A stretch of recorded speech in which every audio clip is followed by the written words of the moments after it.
Well, Shalom Torah fans, Michael is on assignment, but he wanted to give the stage to our guest today anyway. So you have very good timing being here today.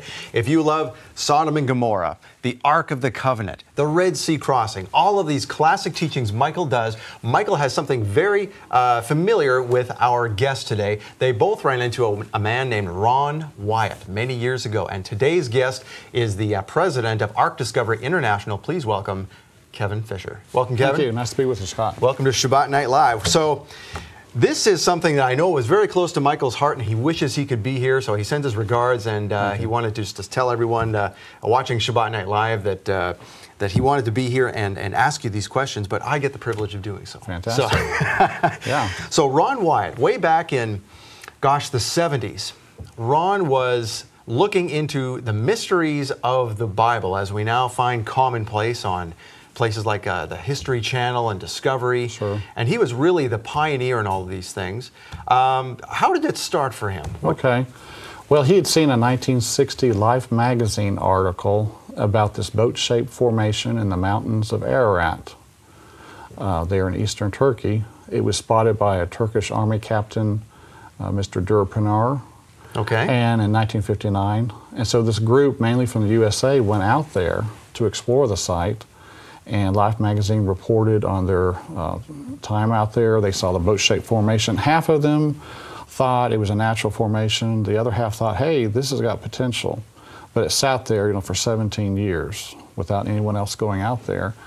And so Ron Wyatt started thinking about going out there and investigating the site. But before he went anywhere or did anything, he had a burden for souls. And he prayed to the Lord, Lord, help me find something that will help someone get to heaven. This wasn't about, Lord, help me find something so I can get rich. It was about doing the Lord's work and helping someone get to heaven. And that's the way everyone describes Ron Wyatt. That's right. Now, Ron Wyatt, for those of our audience who don't know, he was an amateur archaeologist. He was not a professional archaeologist who worked for some big organization or anything like that. That's right. And the disciples were not professional theologians Good either. point. Mm-hmm. Okay, so God will use the humble to confuse the wise. And so God chose him. Ron went out there in 77. And he didn't know exactly where to look for this boat-shaped formation. He had 3 days in the area, because it's a 5.5-day trip out there, and then 5.5 days back, using his 2-week vacation from work. So, like most of us understand. And so he and his sons knelt down and prayed, Lord, help us find this. They had rented a taxi to drive them around. Now, this was in 77. 77. So no one else from the Western world had been out to this area. This is, first of all, where are we talking about here? This is in eastern Turkey, next to the border with Iran. Okay, so I'm assuming that that the folks in that area, that it's a local legend, if nothing else. They knew about this thing. The villagers there's a village right near the site. They believed that was Noah's Ark, but of course the word hasn't gotten out, properly, or people don't believe. So they prayed that God would stall their taxi where they needed to look. They actually prayed They prayed for, divine intervention. Okay. And so the taxi starts driving around, and all of a sudden, the taxi stopped, quit running.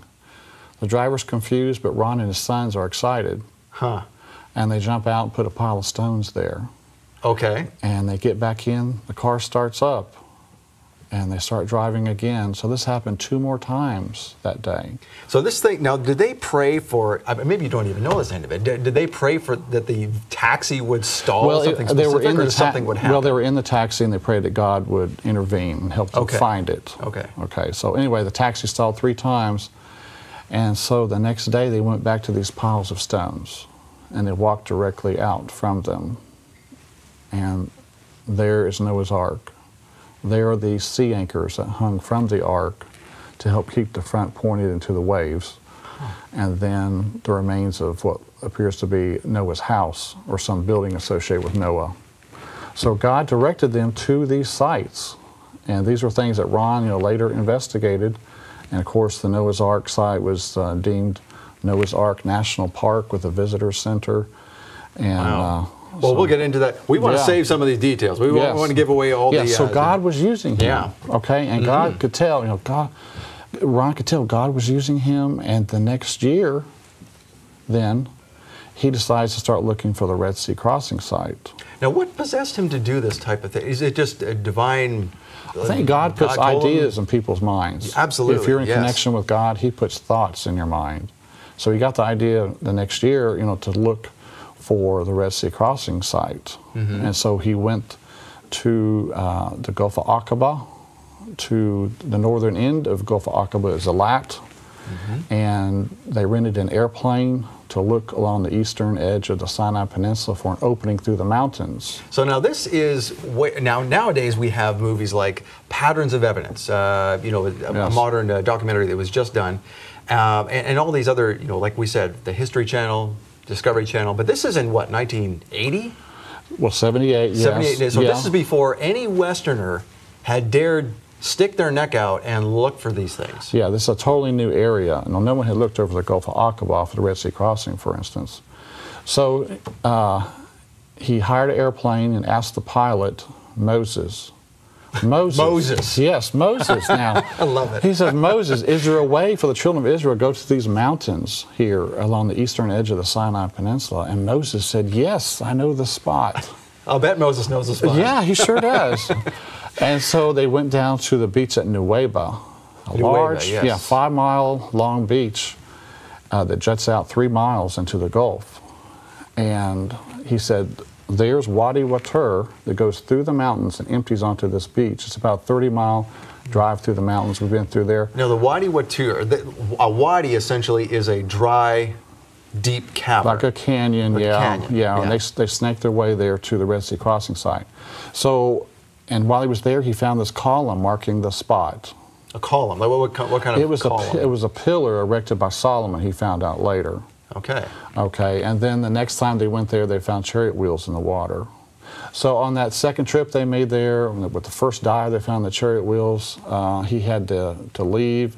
He was going back to Jerusalem to fly out.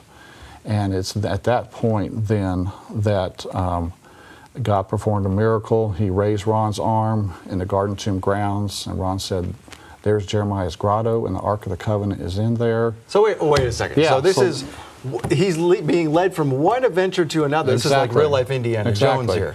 Right. And so he conducted the dig later and did find the Ark of the Covenant. But let's take a look at this. From 77 to 78, he found out the location of Noah's Ark.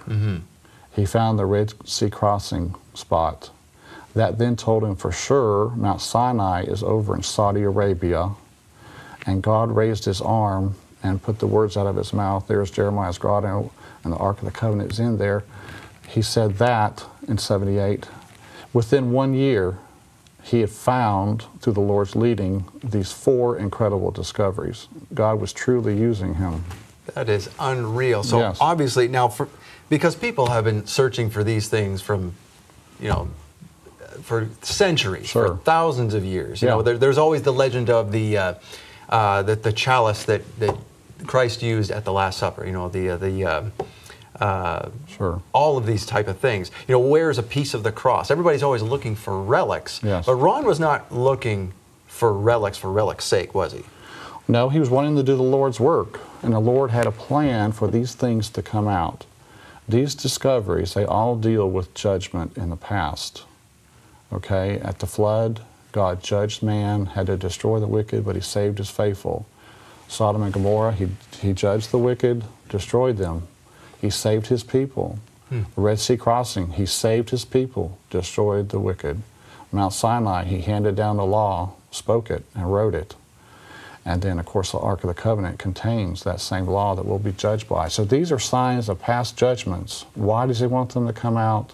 It's because the judgment of the living is coming soon, where we'll receive either the seal of God or the mark of the beast. So God has a plan. These are all going to be shown to mankind before God judges everyone. And on the opposite side of that judgment is obviously deliverance, which also happened in each one of those Bible stories. He saved his people through these judgments. It's no wonder that people look at Ron Wyatt's discoveries and say, well, how could one man find all of these in a span of a year or so? Right, and it's sad to even hear Christians saying that. You know, there's a lot of people out there that think God is no longer involved in miracles. That's a thing of the past. He's not doing major miracles anymore. But in this case, you see miracle after miracle where God used Ron and assisted him. And so it's very exciting. So now you had run into Ron. Now Ron did this in 1978, 79, and he also ventured into Arabia and was arrested. We'll get into all that later. Yeah. But you ran into him in about, what was it, 1984? 1984. Okay. He had been released from the Saudi Arabian prison where he and his sons had crossed over by foot to go to Mount Sinai. Right. Now they were looking for Mount Sinai in Arabia and basically got caught. What are you doing here? Mm-hmm. And they accused him of espionage, being right? an Israeli spy, which is totally false, you know. But so he had been released from prison. He's been in prison 76 days. And of course, he made the national news. And he had a presentation at a church in Nashville, Tennessee. And that's where I met him. I really felt impressed these things were real. And so I started following his work for years, reading his newsletters, going to presentations, calling him on the phone. But sadly in '99 he passed away. But the discoveries, since they're real, they continue on. And people are learning more and more that they really are authentic. So when you first met him in '84, did you have a chance to talk to him? Did you have any idea that you wanted to promote his work at that point? Or were you just sort of a curious onlooker and just a participant in his talks? Well, that was my first taste of it, but I really felt impressed that they were real. And I did talk to him a little bit, but just kept following it, kept going to presentations. And the more I got into it, the more I saw that this is real. You know, this isn't something made up. And when something is as exciting and as big as this, you know God is involved. And that's been the case. Indeed. So when you met him in '84, and then did you worked, or you got his newsletter and everything until he died. Did you ever work with him before he passed away? No, not directly, no. But I did, like I say, call him on the phone, ask him questions, talk to other direct supporters, you know, see what was going on and so forth. But after he died, in 2000, I started my website, arkdiscovery.com. And so I started promoting the discoveries and then going over to the sites. And one thing after another, it was just as he said. You know, I found man-made metal on Noah's Ark, finding the brimstone in Sodom and Gomorrah, and cremated bone. So, you know, these things are real. Now, you had, in '84, you went to see him, and as you mentioned now, it's just led to a lifelong passion, and it has led to some, well, you said you're retired now, and you do arkdiscovery.com as a, more than you don't want to call it a hobby. It's a part-time job. It's a passion, yes. It's a passion, yeah, that's even better. Yeah. And you got, just like any of us, you've got 2 grown kids. Yes. My wife. So, and you're doing all these travelings. So let's go back to way back when this all started. What even possessed you to go see Ron Wyatt in 1984? What was the fascination? Well, you know, I heard about the presentation taking place, and you know, Noah's Ark, what, you know. And had you been an archaeology buff as a kid? No, it just, you know, got my interest. Okay. And you know, these are major things. This isn't a little piece of pottery found in some, you know, normal dig someplace. These are huge discoveries that threaten the forces of darkness. And we've seen over the years how Satan has tried to discredit Ron, try to discredit the discoveries. But when you're working with God's things, you have to expect these false accusations to come up. So you go to this presentation in '84. How old are you then? I was 24. 24 years old. So you're just a young guy, straight out of college. Yeah. Okay, starting a career, and you hear of this thing.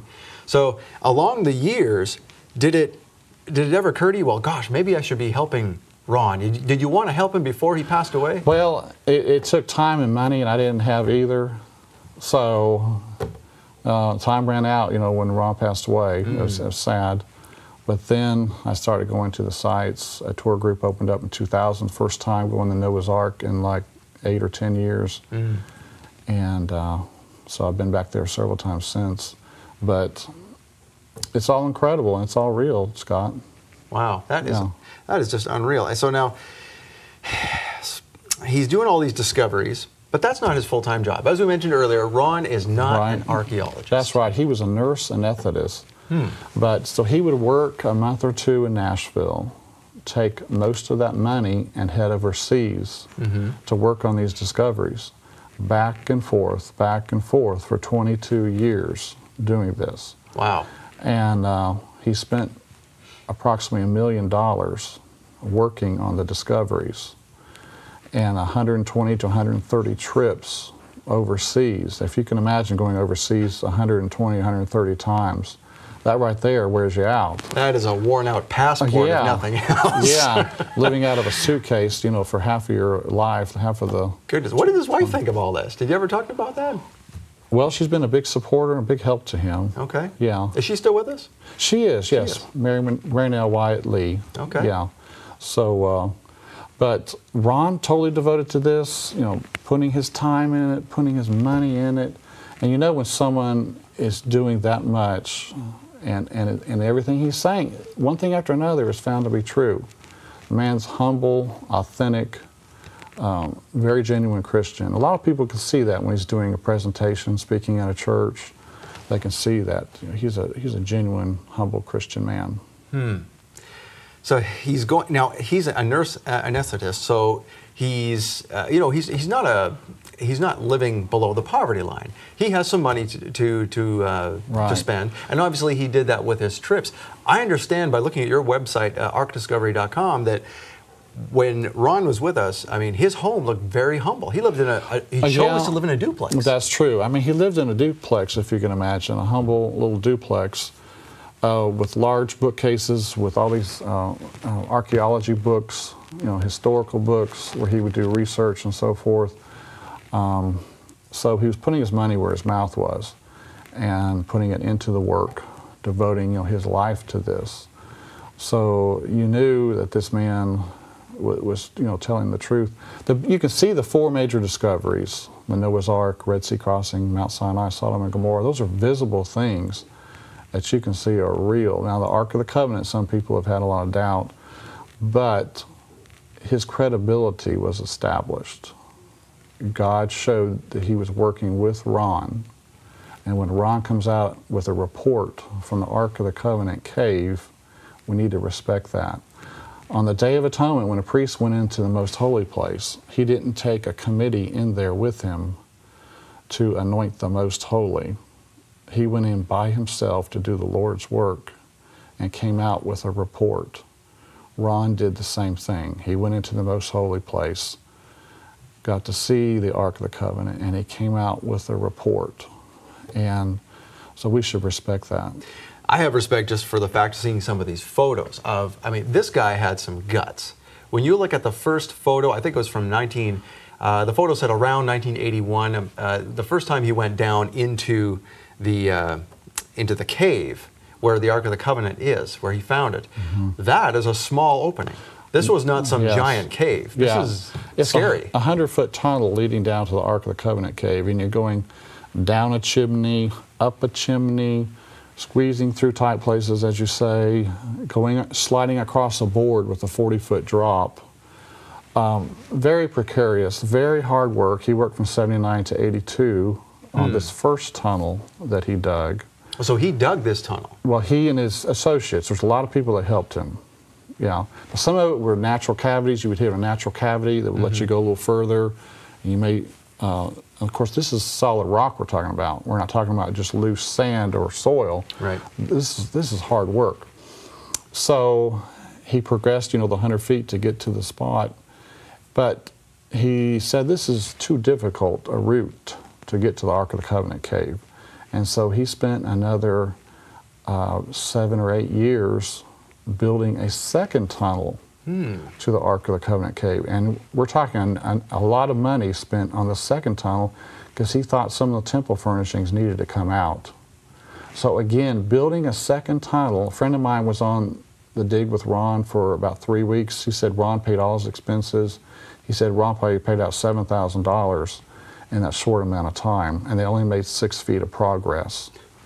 So He was in it 100%. The digging a second tunnel is another sign that he was telling the truth. He spent a lot of money for the second tunnel that was more direct.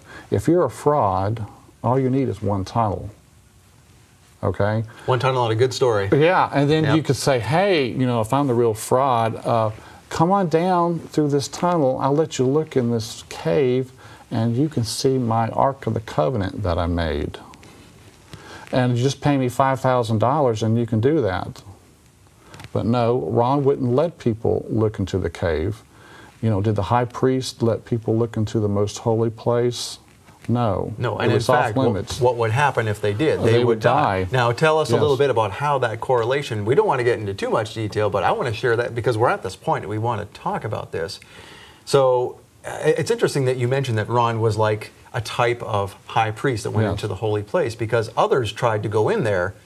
What happened? Yes. Around 1995, there is a tunnel leading from Zedekiah's cave up to where the cave is north of the city wall. And they made it approximately 75 feet up this tunnel. It was 6 men, 6 Kohathites, dressed in Levitical garb. So they were serious. They must have believed They were going after the ark, yes. Okay. Yes. They made it 75 feet up this tunnel, and God struck them all dead. Wow. And Ron was in town at the time, and they contacted Ron in Jerusalem, will you come down here to Zedekiah's cave? And so he went down there, and they said, 6 men went up this tunnel, and we can't hear from them now.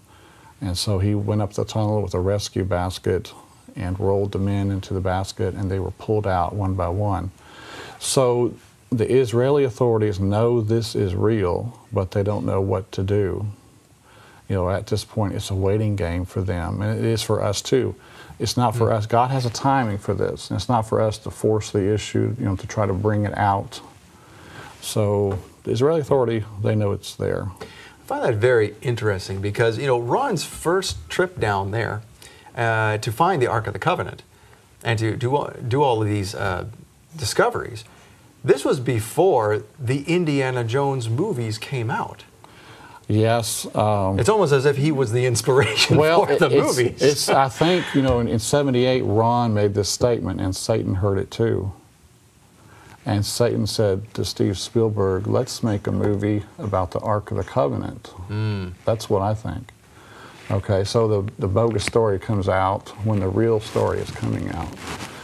But Ron was a totally genuine man. I had an email from someone there in Middle Tennessee. She said Ron was her anesthetist when she was giving birth, and that Ron had prayed with her beforehand, and when her baby was born, it was stillborn. I've read the story. It's on your website. Yes. And she started screaming. She was so distraught. And then she looked for Ron in the room, and over in the corner was Ron kneeling down, praying for that baby. And then a light appeared in the center of the room. Now, by the account that's on the website, it sounds like the other doctors didn't see that light, but they knew something was strange. The doctor did tell her later. The doctor did tell her later that they understood God was in the room. Huh. And that baby started crying. That light came on to say, this is not an accident. God is here, and I'm about to do something. And so God listened to Ron. There's not many people that can pray and someone comes back to life. Ron had a genuine connection with God, and he gave God all the credit, though, of course.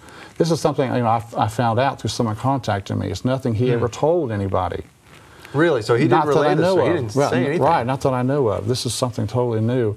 So the man was genuine. He had an incredible connection with God, and I view him as the most important person I've ever met in my life, that's ever lived during my lifetime, is Ron Wyatt.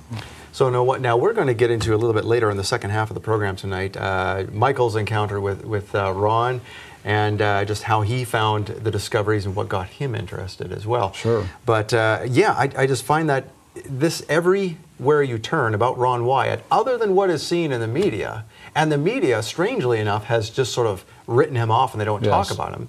They scoff. Yeah. But he's a genuine guy. Right. You know, Satan controls the media.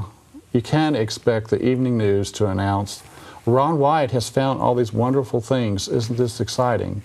They're never going to say that. No, there's two obscure stories from CNN and CBS Morning News or something like that from back in the 80s and early 90s, and I can just imagine the guests on the show smirking as they're listening to this, going, "Yeah, okay. Well, coming up next, you know." Yeah, and even the majority of archaeologists, you know, a majority of them don't even believe the Exodus from Egypt ever happened, and yet we're to look to them as being the authority on whether these things are real or not.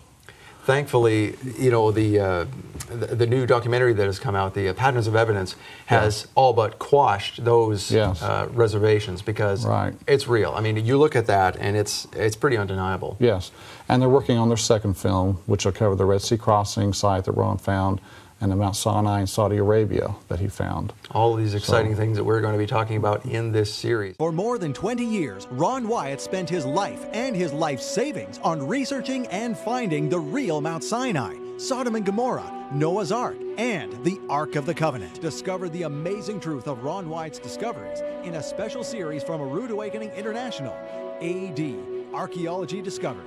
Special guest Kevin Fisher walks you through every discovery in detail, including his personal verification that the sites Ron Wyatt found are real. You can see the four major discoveries: the Noah's Ark, Red Sea crossing, Mount Sinai, Sodom and Gomorrah. Those are visible things. Right now, you can order this fascinating series on DVD and Blu-ray. You'll get all 4 episodes as seen on Shabbat Night Live. It's not for us. God has a timing for this. It's not for us to force the issue, you know, to try to bring it out. So the Israeli Authority, they know it's there. Order AD, Archaeology Discovered. Order online or by phone. And welcome back to the program. Thank you for supporting what we do here on Shabbat Night Live. Now, we're back with our guest, Kevin Fisher, and we're going to talk about some very exciting things. Before, we were talking about Ron Wyatt and what you are doing for Ron now through ArkDiscovery.com. You are the president of Ark Discovery International, and this was a work that started a year after that Ron had died. And so this was a passion of yours that you never got to work with him while he was living, but you have decided to carry his torch. Sure. I'm just trying to promote, you know, what God has brought out, and we've seen that they're authentic.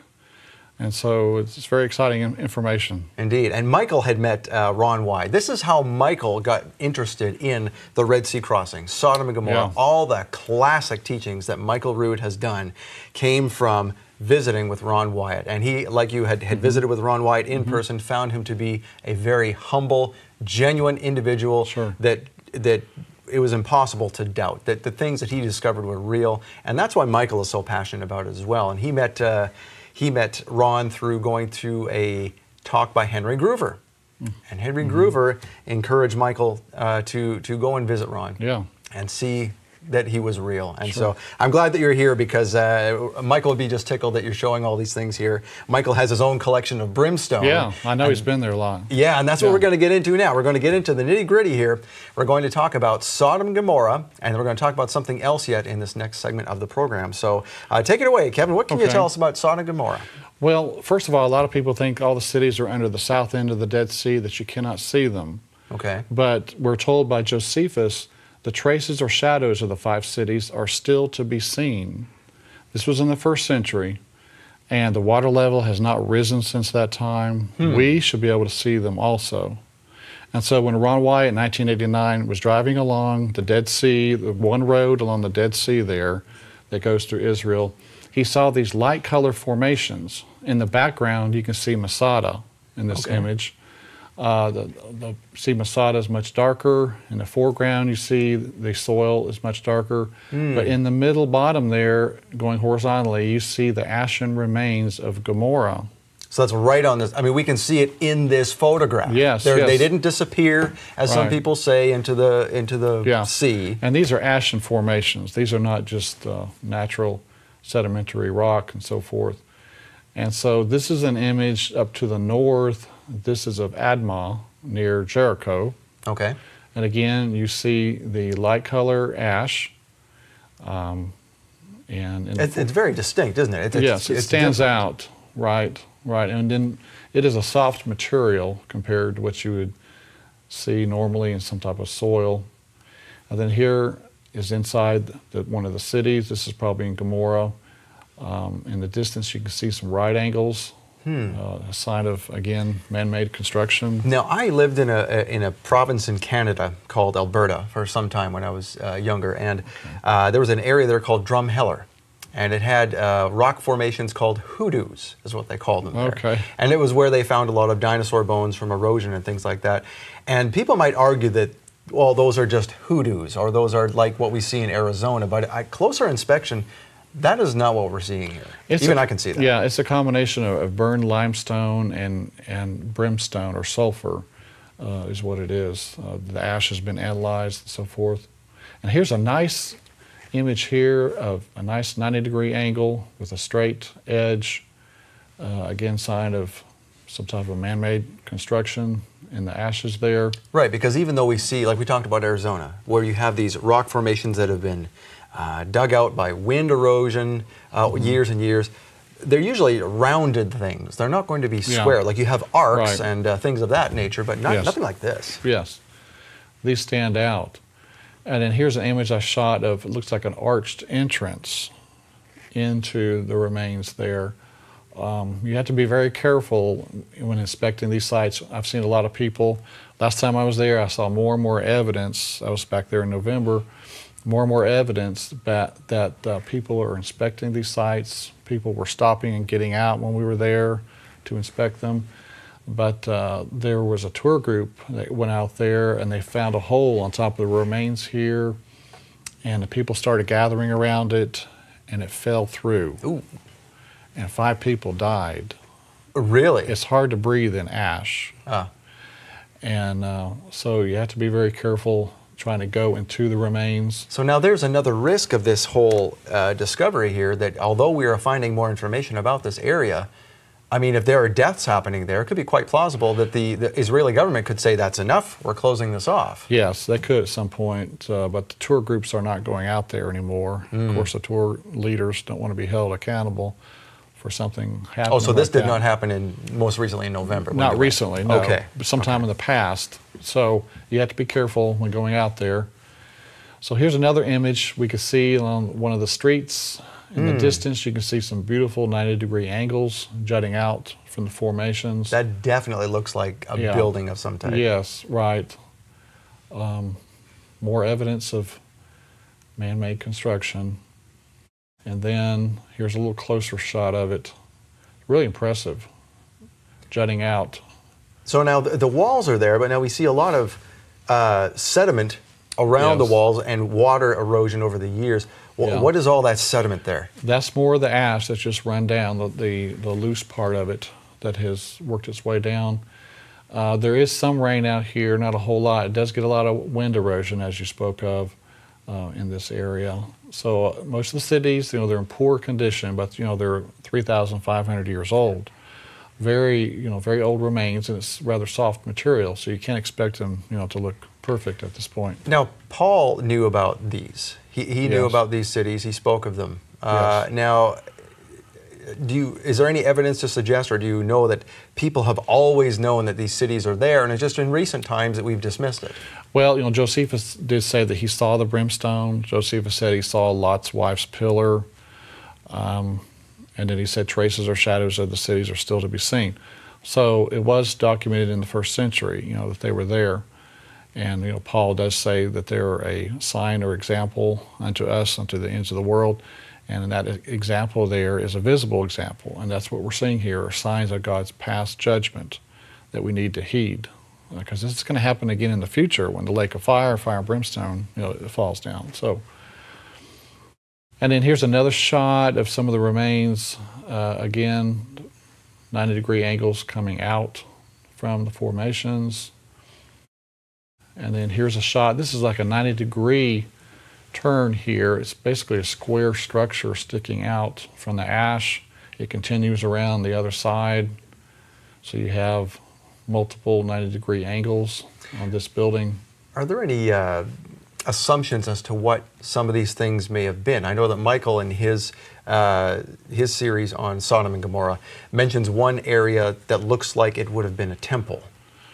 Yes, there are some that are singular structures that do appear to be a large square-looking building So yeah, I think we may have an image of one here in the slides. Now here is a swirling effect of thermal ionization, they call it, where there's a swirling effect where the electrons repel and attract, and these remains were swirling in the extreme heat, 6,000 degrees Fahrenheit. And so you see the swirling effect in a lot of the remains there. And this is documented by those who know about these scientific phenomena here that happen. Sure. Yeah. Yeah. Now here it says, the ash there today is composed of calcium sulfate and calcium carbonate, which are byproducts of the limestone and sulfur burning. So the ash there is made of the correct composition of the buildings, the limestone, burning up, and the brimstone being there, the sulfur. At the days of Elijah, when his altar was consumed, God sent down fire and it consumed the stone altar. So we should expect the buildings there to also be consumed and turned to ash. God's fire is a consuming fire.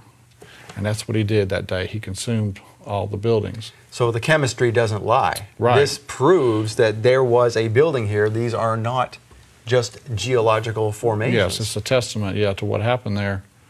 And here's a couple of ziggurats on a raised formation that I saw. They're side by side. They're made of a wider material, like a ziggurat. And here's a close-up of the side of one of them. It looks like it's almost running down the ash there. And it's strange how I've seen in some natural history museums where different cultures, to embalm their dead, they would take them to a dry, high place like the top of a mountain, where the bodies would essentially dry out and turn to a leather-like substance. And that's kind of what we have here, is it's preservation through a very dry climate. So that God has preserved this as a warning, like you had said, so that no one can argue that these are the sites. Yes, they are well enough preserved where we can see the formation, we can see the brimstone, and we'll see later here an image of cremated bone. So people were consumed in these ashes. Say on.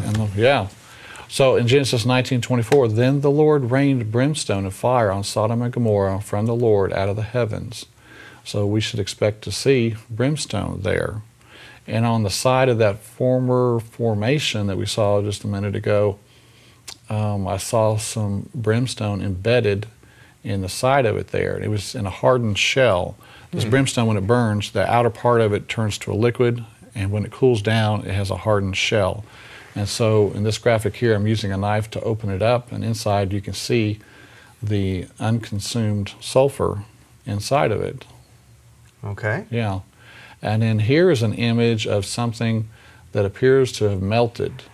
It's pooled down in the bottom, and the upper part of it here has got holes in it, like it's bubbling, extreme heat. I thought this was very interesting here. Yeah, it looks like almost like a lava rock. Yes, right. And then here is an image of, this could have been a temple.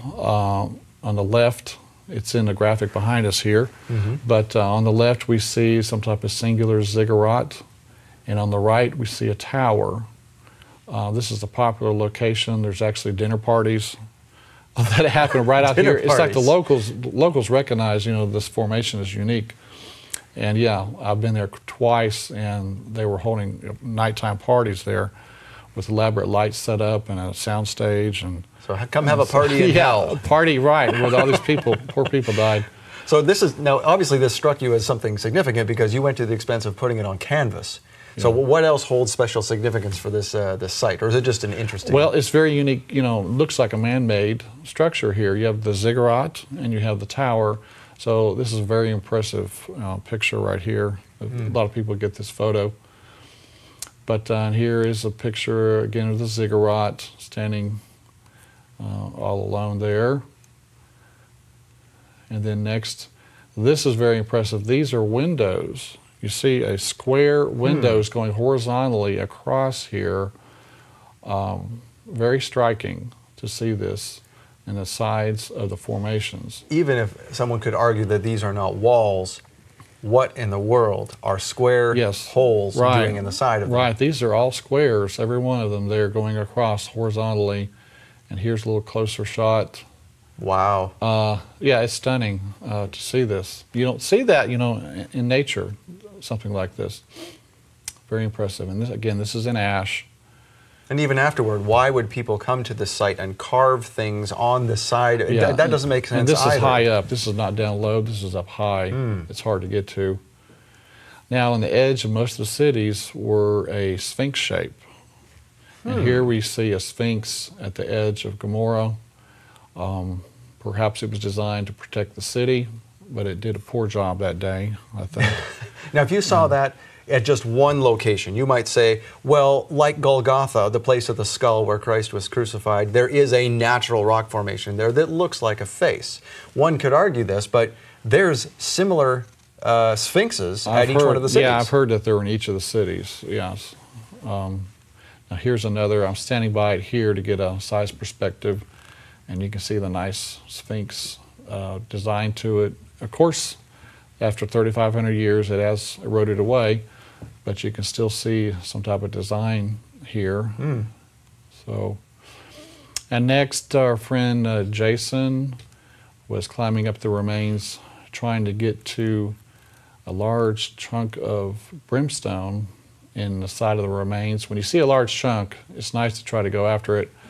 And he was able to climb up there and retrieve this large piece of brimstone. And what he's walking in there, you could see it was not sand, it was ash. Yes. Something had burned there. Loose material, right. And then here's another image of the brimstone that I found. It has like a burned ring around it. In the center of the cluster there, on the center right, is some unconsumed sulfur. Okay. So again, the burn ring, and inside you have the sulfur. Now we have a box here in front of us that we'll be going through at some point, I'm assuming. Yes. And we'll be able to show you at home what we are looking at here, because all of these things that Kevin is talking about, we're going to see up close and personal. Yes. So stay tuned for that. It's coming up. Yeah. And so here is a piece of brimstone inside a hardened shell. Again, when the brimstone's on fire, the outside of it is liquid. When it cools down, it turns into hardened crystals. And that's what we have there, are some hardened crystals around that. Now, how hard is it to open? You had your knife in there. It's very, very stiff. It's very hardened. And so here's a piece without the hardened shell on the outside of it. There was some underneath it, but that's another piece of brimstone. Now, that's the piece that is very pure sulfur that is found nowhere else on Earth, correct? That's right. This sulfur is 95% pure sulfur. It's the monoclinic form of sulfur. Most sulfur you find naturally is the rhombic type, that it's a more yellow color, but it's only 50% sulfur.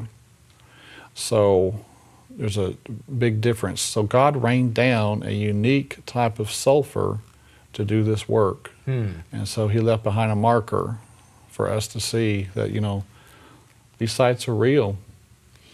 So in one of our trips here, there's this large cluster here on this large rock over here, or actually a piece of ash, and I'll show you a close-up of it. Here's the top of it. Now, what we're seeing on top of this, all of this on top of it are the hardened crystals. So there were hundreds of pieces of brimstone underneath this burning. It turned into a big pool of liquid. And when that big pool of liquid is about 6 feet long or so, when that pool of liquid cooled down, it left these crystals on top of it. On top there, the upper part of the photo, are the crystals. In the center across here horizontally is the unconsumed sulfur or brimstone. That white section there. That white section, yeah.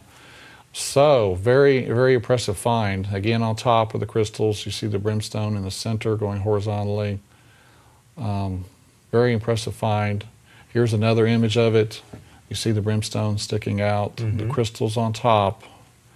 I mean, you're not going to find this anywhere else on Earth. You know, this is totally unique. So does the government of Israel allow people to go in and take sulfur? They don't mind? They do. You know, the area is so large, you know, there's no limit as far as I know. Let the whole earth be warned. Take yourself home a piece of brimstone and don't do this. Right. And so here is a close-up of some of the layers. Sometimes there's layering effect. In the background was the Sphinx shape we saw earlier. Ah, okay. Yeah, with the Dead Sea in the background. And so here's a close-up of another piece of brimstone in the formations that we opened up. You can see the unconsumed sulfur inside. How many times have you been to this particular site? Well, I made 3 trips over there to Israel, but I went to the site, you know, numerous times while there, many hours. It's very impressive. Originally, I was not real impressed with the Sodom and Gomorrah stuff, but once you go out there yourself and start seeing this firsthand, it's very impressive to see it come to life in front of you. Now, some of these are in vertical. They're basically shot into the sides of the walls. Or some of them are found in vertical. Yeah, they're in walls. various locations, and some people have. Well, I think Ron Wyatt thought they may have originally been about a foot in diameter originally, and then burned down to the smaller size. And here's a 90-degree angle, sort of like a window in the side of the formations. Pretty impressive. Here is another Sphinx. Now this one's in Gomorrah again. In the background is a ziggurat shape. So Sphinx, ziggurat. In Egypt you have a Sphinx pyramid, near each other. But this is on a raised area, sort of like a high place. Here's a close-up of the Sphinx from another angle. Oh, there you can see it. You can see the shape. Yes. It's definitely something man-made there. Right, and this is again an elevated area for worship. There it is again. In the background is Masada. And this is about 40 feet long. This is a large Sphinx shape here. Very impressive. And then near it, we saw in the distance, was this ziggurat. And those, it should be just outcroppings like that. Again, more evidence that there's something different here. This was specifically made here. This was intentional. And then here, this was taken down at the south end of the Dead Sea is Zoar. Zoar was later consumed.